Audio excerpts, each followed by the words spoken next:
जनतेचा अधिकारनामा जाणीव हक्काची या न्यूज चॅनलमध्ये आपले स्वागत आहे। बनावट चांदी भेसळ प्रकरणी हुपरी शहर सोमवारपासून बेमुदत बंद। जिल्हा पोलीस प्रमुख यांना निवेदन।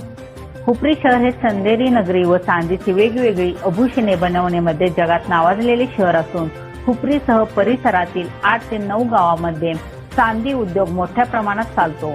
या उद्योगामुळे घरातील महिला या पुरुषाच्या बरोबरीने चांदीची हस्तकला बनविण्यात पुढे आहेत। या उद्योगामुळे शहरातील व परिसरातील लोकांच्या हाताला रोजगार मिळत आहे। हुपरी शहर व परिसराचे चांदीच्या दागिन्यांनी संपूर्ण भारतीय बाजारपेठमध्ये एक विश्वासाची ओळख निर्माण केली आहे। याच विश्वासाला व या हस्तकलेला बदनाम करण्यासाठी व झटपट श्रीमंतीच्या नादात शहरातील काही बेनामी टोळके कमी टंचाची प्रवृत्तीच्या लोकांच्या मुळासहित शोध घेऊन त्यांच्यावर कडक कारवाई करावी। जोपर्यंत या सर्वांच्यावर कारवाई होत नाही तोपर्यंत हुपरी शहर सोमवारपासून बेमुदत बंद ठेवणे व अमरण उपोषण करण्याचा निर्णय समस्त नागरिकांच्याकडून घेण्यात आला, असे निवेदन हुपरी पोलीस निरीक्षक NR चौखंडे साहेब व जिल्हा पोलीस प्रमुख यांना देण्यात आले।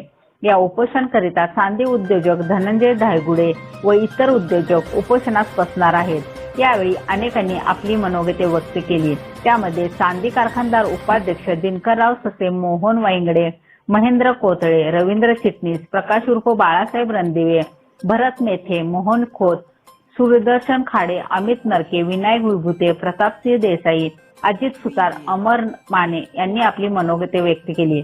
आपल्या हस्तकला व्यवसायाला बदनाम करणाऱ्या हरामखोरांची शहरातून धिंड काढण्याची मागणी देखील यावेळी करण्यात आली।